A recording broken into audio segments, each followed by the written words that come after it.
संस्थापकाय च धर्मस्य सर्वधर्मस्वरूपिणे अवतारवरिष्ठाय रामकृष्णाय ते नमः।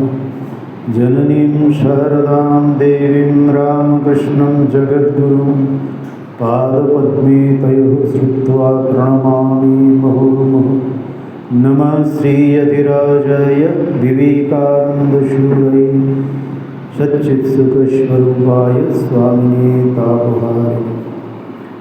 ॐ सर्वे भवन्तु सुखिनः, सर्वे सन्तु निरामयाः, सर्वे भद्राणि पश्यन्तु, मा कश्चित् दुःखभाग् भवेत्।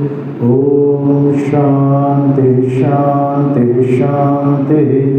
हरि ओम। फिर से आप सबका स्वागत। जो लोग शायद अपनी मोबाइल को साइलेंट में करना भूल गए हो, कृपया वो साइलेंट में कर ले और फिर थोड़ा सा मोबाइल से मन हटा के मन को समेटते हुए अभी हम लोग जहाँ बैठे हैं वहाँ अपने उपस्थिति को अनुभव करें, अर्थात अवेयर हो जाए, ताकि जो चर्चा के लिए अभी समय रखा गया है वो ये है, गारस्थ जीवन में आध्यात्मिकता। यूँ कहे आध्यात्मिकता शब्द जहाँ आए ये समझ ले पहले ही कि ये 24 घंटे का एक हमारा अभ्यास है, प्रयास है उस ओर जाने का जिस ओर हम नहीं जाते हैं, जिस ओर जाने के लिए बार बार भगवान अवतरित होते हैं, प्रेरित करते हैं, दिशा दिखाते हैं। युग के अनुसार हमें किस दिशाओं में जाना है, किस प्रकार अभ्यास करना है ताकि हम उस दिशाओं में जाने के लिए अभ्यस्त हो सके।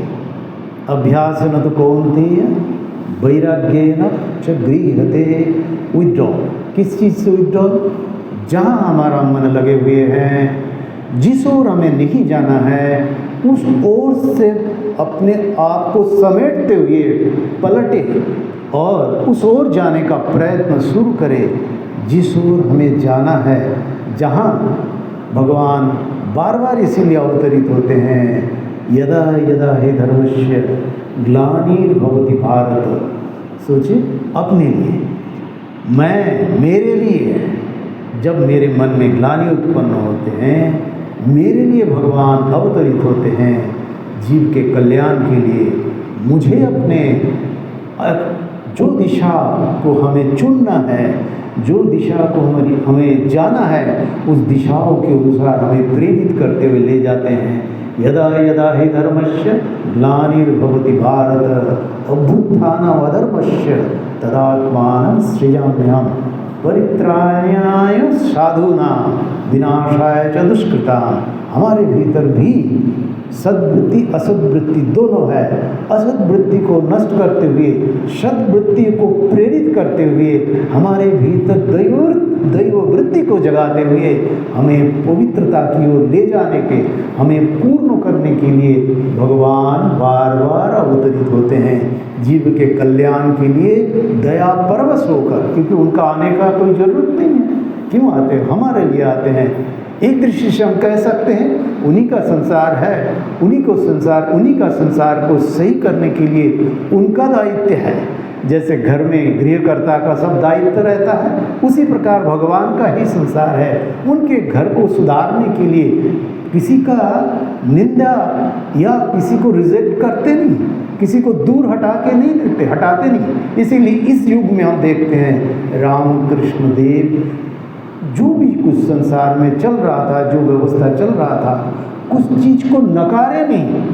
जो हमें करना चाहिए, जिस दिशाओं में जाना चाहिए, वो हमारे सामने रखे। इस दिशा में हम लोग जो रामकृष्ण भावधाराओं से जुड़े हैं, इस भाव को लेके कैसे हम उसको अपने आप को उसके योग्य बनाते हुए भगवान के अवतरण के उद्देश्य जो था उस उद्देश्य के पूर्ति के लिए भगवान ने जो हमें अवसर दिया, जो जो वे बनाया, उसके अनुसार अपना आहुति प्रदान करके अपने जीवन को धन्य बनाए।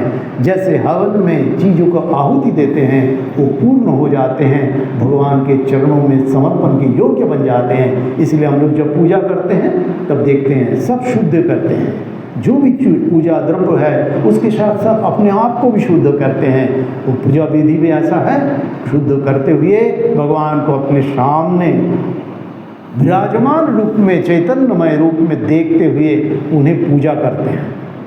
ऐसा विधि है पूजा के। तो आज का जो विषय है गारस्थ जीवन में आध्यात्मिकता,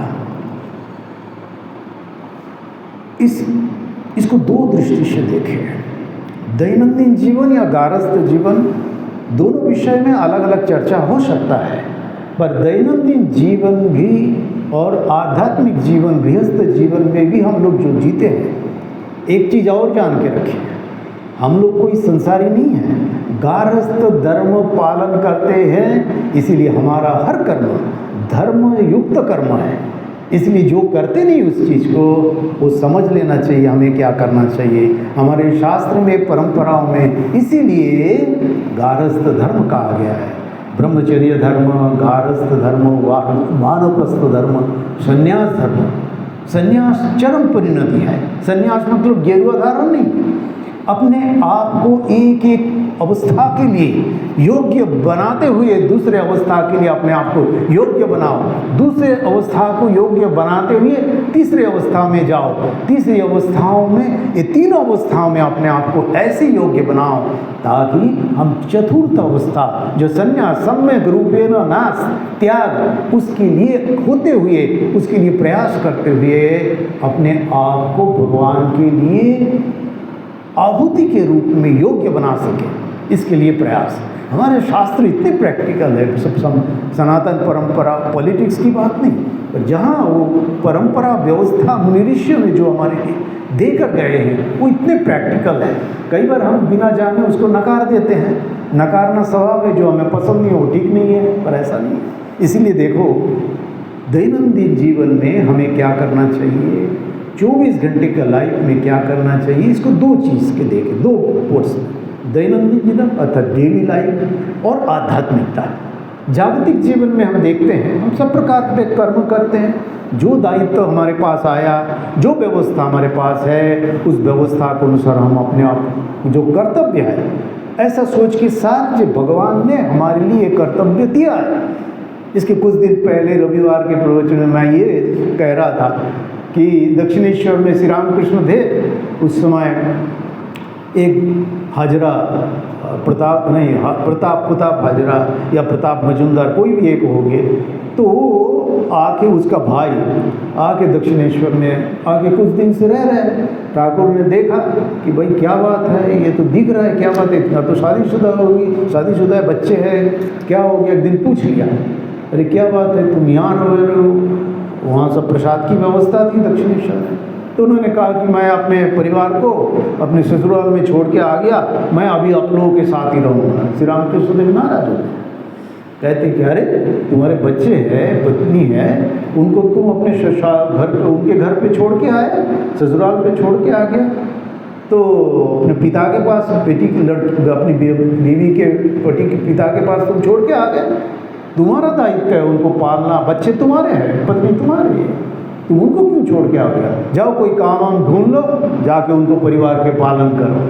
तो देखिए गारस्थ धर्म में ये सोच रखनी चाहिए कि भगवान हमें ये दायित्व कर्तव्य दिए हैं, इसको पूजा के रूप में हम कैसे अपने आप को योग्य बनाते हुए दायित्व पालन करें। तो एक बात है, हमारे शास्त्र में भी इसका स्वीकार है, जिसको कहे मुंडक उपनिषद में आया ना, ऋषि शौनक को, संभवतः ऋषि अंगिरा को, एक भक्त रहा शौनक कोई, तो उन्होंने प्रश्न किया कि कस्मिन्नो भगवो विज्ञाते सर्वविदं विज्ञातम भवति इति, किसको जानने से और कुछ जानने का बचा नहीं रह जाता है।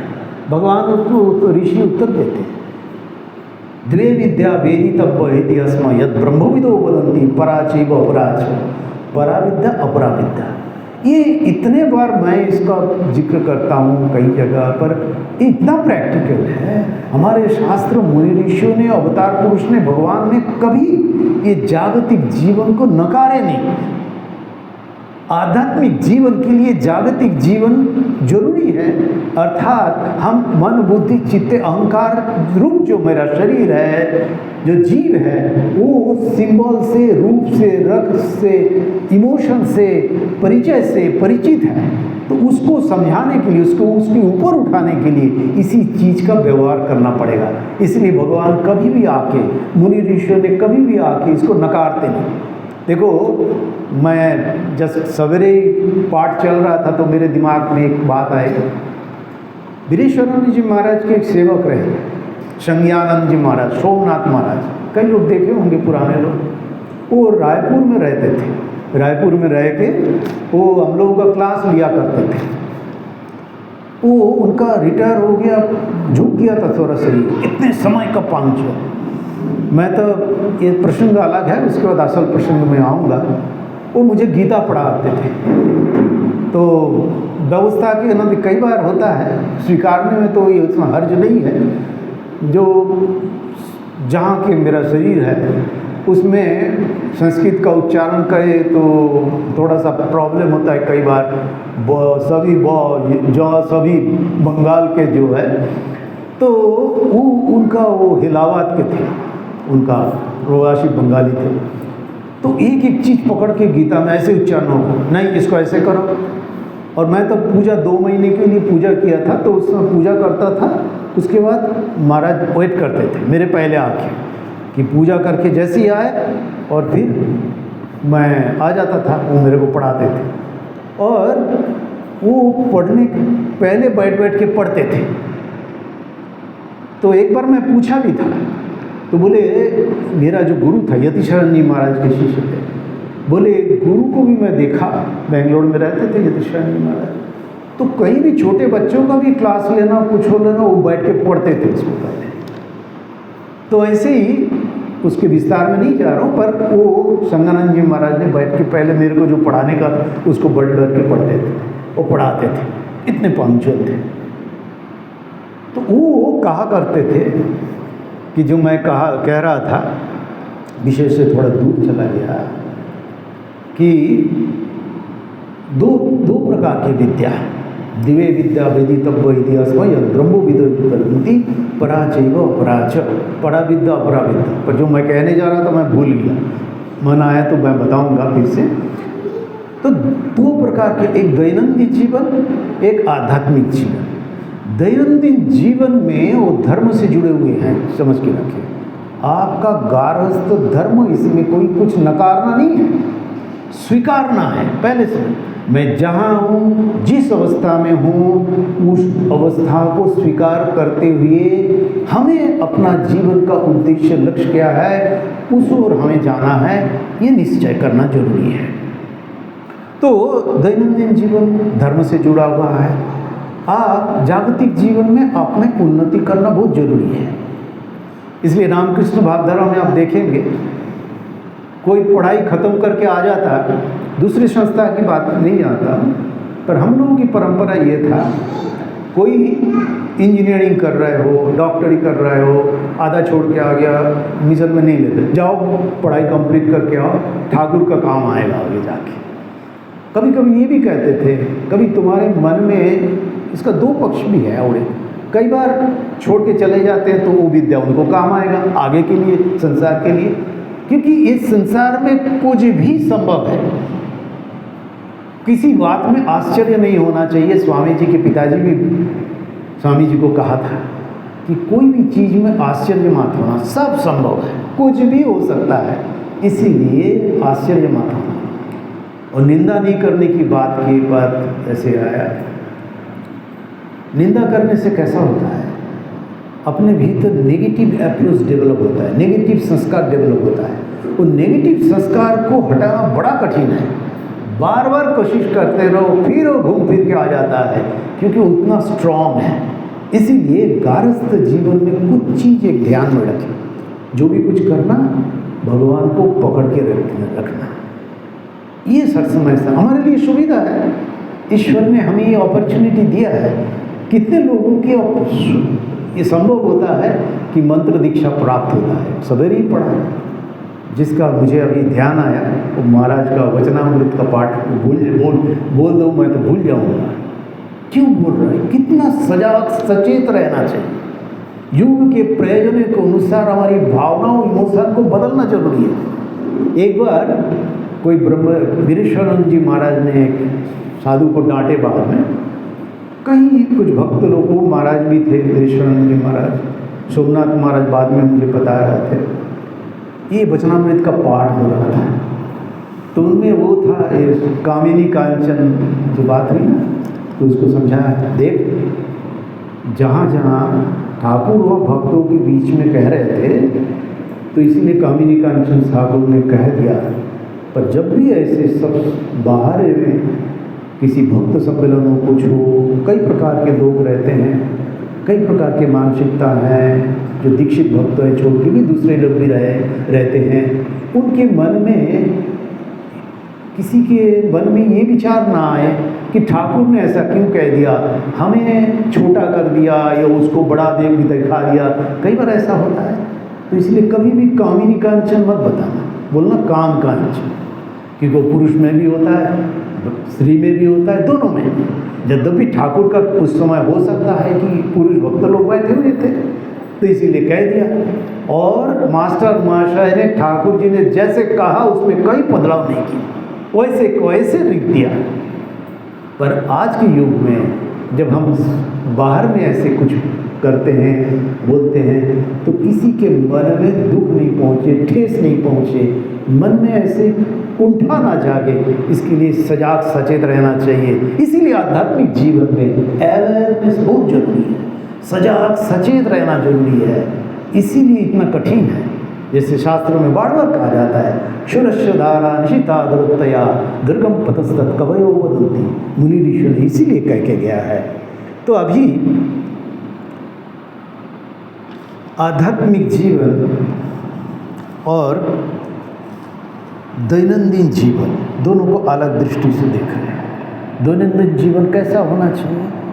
धर्म युक्त होना चाहिए, अवेयरनेस युक्त होना चाहिए, ये सोचना विचार रखना चाहिए भगवान ने हमें ये अपॉर्चुनिटी दिया है, उनकी कृपा से हमें ये प्राप्त हुआ है। ये भी सोचे कि ठाकुर ने मुझे स्थान दिया है, मुझे उनके गोद में, सवेरे ही पढ़ रहा था, ठाकुर गोद में बैठा लेते हैं, तो ऐसा हो कि मैं ऐसा काम कैसे कर सकता हूँ। ये अवेयरनेस ही हमें शुद्धता, पवित्रता की ओर ले जाएगा। तो इसलिए अवेयरनेस बहुत जरूरी है। दैनंदिन जीवन धर्मयुक्त होना चाहिए। धर्म पथ पर रहते हुए हम अपने आप को जितना चाहे डेवलप करें, बौद्धिक रूप से, जागतिक रूप से, घर बनाए, घर बाड़ बनाए, इन्वेस्टमेंट बढ़ाए, पैसा बढ़ाए, पर ये मत सोचें किसी को दुख कष्ट दे के, किसी को लूट के हम पैसा बढ़ाए तो हमारे लिए वो ठीक नहीं है। ये विश्वास रखें, ऐसा विचार रखना चाहिए। मैं कई बार बार बोलता हूँ इस चीज़ को। कर्म का बड़ा एक फल होता है। भले ही ठाकुर साहब माँ की जीवनी में ये वाणी में पढ़ रहा था, बड़ा वो ये कि बोल रहा है, बड़ा एक्सीडेंट होने वाला था, छोटे से में निकल गया, पर कर्म का फल भोगना पड़ेगा। इसलिए बड़ा अवेयर होना चाहिए। मैं कई बार देखता हूँ भक्तों में भी, हम भी उसी में फंसते हैं, हम इससे बाहर नहीं। इसीलिए तो माया इतना कठिन है, पर प्रयास जरूरी है। मैं एक घटना को बार बोलता हूँ। एक जयपुर में एक घटना है। उस महिला का कोई नहीं था, मैंने अपने बच्चे नहीं था, उनका रिश्तेदार। मैं कई बार आके वो कहती थी मुझे, वो बड़ा प्यार करती है, ये करती है, वो करती है, बार कहती है मेरे घर में आ जाओ, तुम्हारे सब देख रेख करेंगे, ये करेंगे, वो करेंगे। तो कई बार, और उनका भी ये विचार था कि डोनेशन भी देते थे, तो कई करोड़ की मालकिन थी वो, कि इतना हमारा टैक्स बच जाए तब हम उतना ही डोनेशन देंगे। कई बार ऐसा है कि मन में आने से भी हम बोलते नहीं, बोलना भी नहीं चाहिए किसी के। ठाकुर जी के सभी संतान हैं, तो बाद में ऐसी स्थिति हुई जिनको घर में बड़ा प्रेम है ये करके सब तो ले गए, पूरे पैसे निकाल लिए उनका, सब वो लोग बांट लिए। यद्यपि उनमें से कोई कोई दीक्षित भी था जो लोगों ने किया।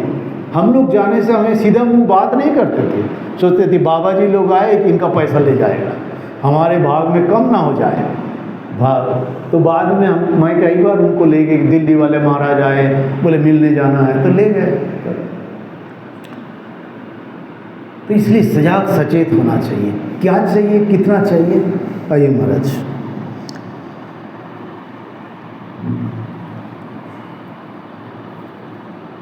समय है तो जो मैं कह रहा था, आध्यात्मिक जीवन शुरुआत है जागतिक जीवन में। जो भी कुछ कर रहे हैं धर्म जीवन सम्मत हो, धर्म सम्मत हो, तो हमें आध्यात्मिक जीवन के लिए योग्य बनाता है। दोनों एक दूसरे के परिपूरक है। रिचुअलिस्टिक जीवन जो है, या जागतिक जीवन, धर्मयुक्त जीवन, व्यवहार जो करते, घंटी हिलाना, पूजा करना, जप करना, ध्यान करना, सब महाराज जी जैसा कह रहे, उसको अपने आप को आध्यात्मिक जीवन के लिए योग्य बनाना। इसलिए भगवान गीता में भी ये कहा।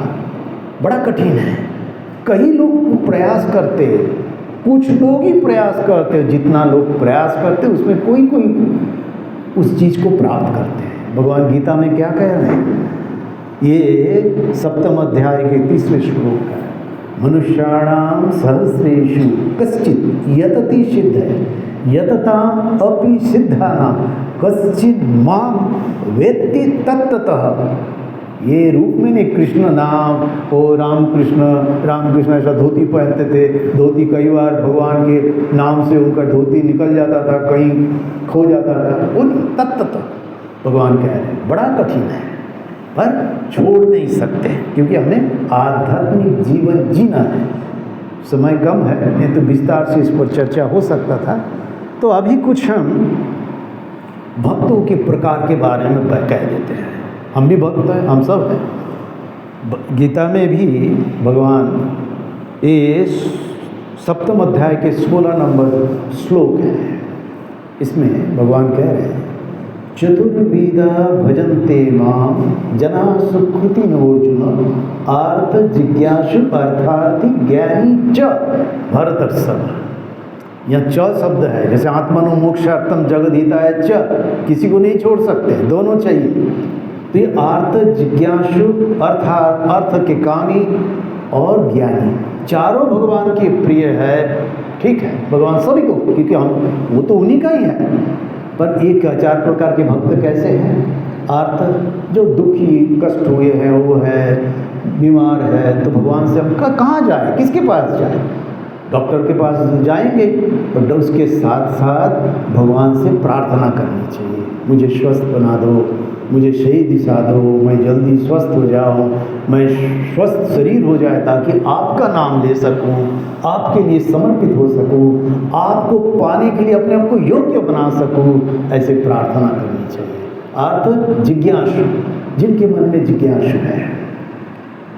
किनके मन में जिज्ञासु है? भगवान है कि नहीं? स्वामी जी के मन में जिज्ञासा उत्पन्न हुई कि भगवान है कि नहीं, भगवान को देखा जा सकता है कि नहीं। दौड़ते दौड़ते जान के रखे, हम इसको लीला के दृष्टि से देख सकते हैं, व्यवस्था के दृष्टि से देख सकते हैं। स्वामी जी घूम घूम के ठाकुर के पास आते हैं, पूछते हैं, माँ से आपने भगवान को देखा है कि नहीं? क्या श्री राम कृष्ण उत्तर देते हैं, देखा है क्या? तुझे जैसा देख रहा हूँ उससे भी स्पष्ट रूप से देखा हूँ। और उसके बाद क्या कह रहे हैं स्वामी जी? विज्ञान की, वैज्ञानिक की भांति, क्योंकि पता है इस युग के कलयुग में लोग छोटे छोटे बात में संशय करते हैं, तो इसीलिए वैज्ञानिक बात ना करो तो कोई मानेगा नहीं। तो इस भगवान अवतार के, श्री राम कृष्ण अवतार में एक विशेषता देखी। ठाकुर कह देखा है कि देखा, तुझे भी दिखा सकता हूँ, पर मैं जैसा कहूँगा तुझे करना पड़ेगा। वैज्ञानिक की बात ही तो उपाय नहीं है। स्वामी जी तो एक्सेप्ट के पढ़े लिखे थे, तो देखिए ठाकुर अवतार में, रामकृष्ण रूप में, भगवान के अवतार में इतने प्रैक्टिकल इस युग के लिए इसीलिए इतने अप्रोप्रिएट थे, इसीलिए भगवान को बार बार अवतरित होना पड़ता है। शरीर धारण हुआ तो शरीर जाएगा ही। राम भी गए, कृष्ण भी गए, पर इस युग के हमारे लिए रामकृष्ण रूप में उन्हें आना पड़ा, क्योंकि हम बहुत जल्दी भूल जाते हैं, अपने रास्ते से भटक जाते हैं। इसीलिए अवतार अवतरित होके यदा यदा हि धर्मस्य ग्लानिर्भवति, हमें परित्राणाय साधूनाम, अपने धर्म को संस्थापन करते हुए करने के लिए, अपने भी धार्मिक वृत्ति को जगाने के लिए, अधार्मिक वृत्ति को नष्ट करने के लिए, दैव वृत्ति को जगाने के लिए वो हमें आते हैं, दिशा दिखाते हैं, व्यवस्था दिखाते हैं, हमें प्रेरित करते हैं उस ओर जाने के लिए।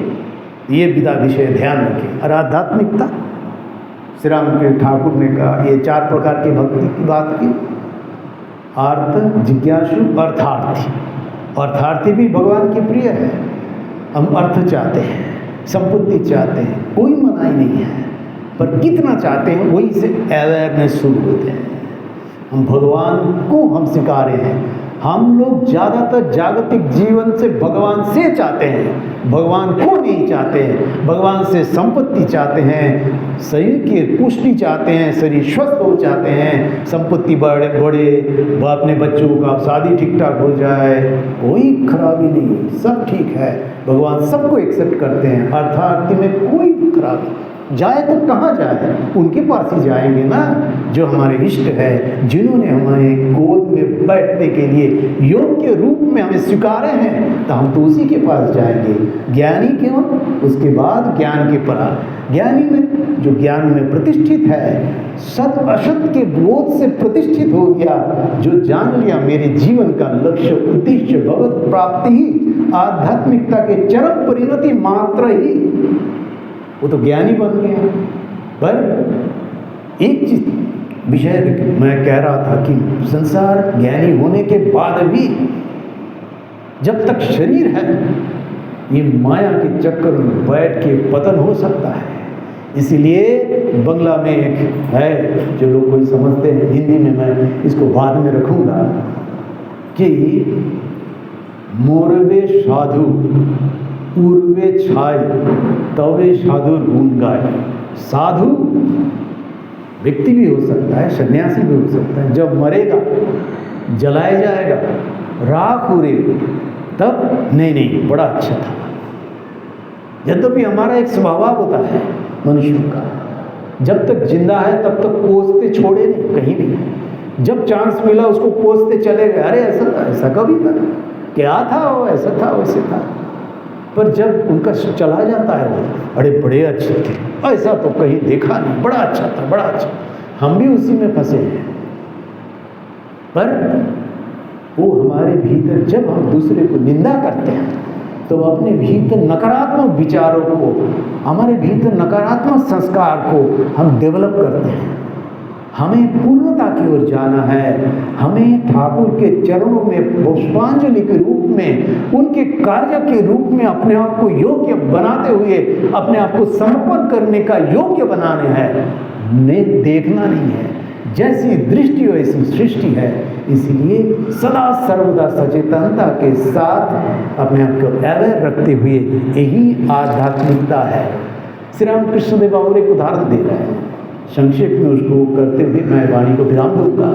भक्त किस प्रकार होते हैं?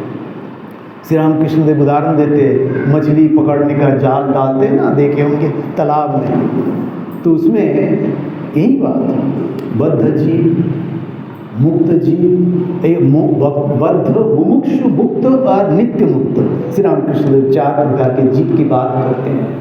उसको जानना, ये शास्त्र की बात पढ़ना, वचनामृत पढ़ना, अपने साथ मिलाते हुए देखना जरूरी है।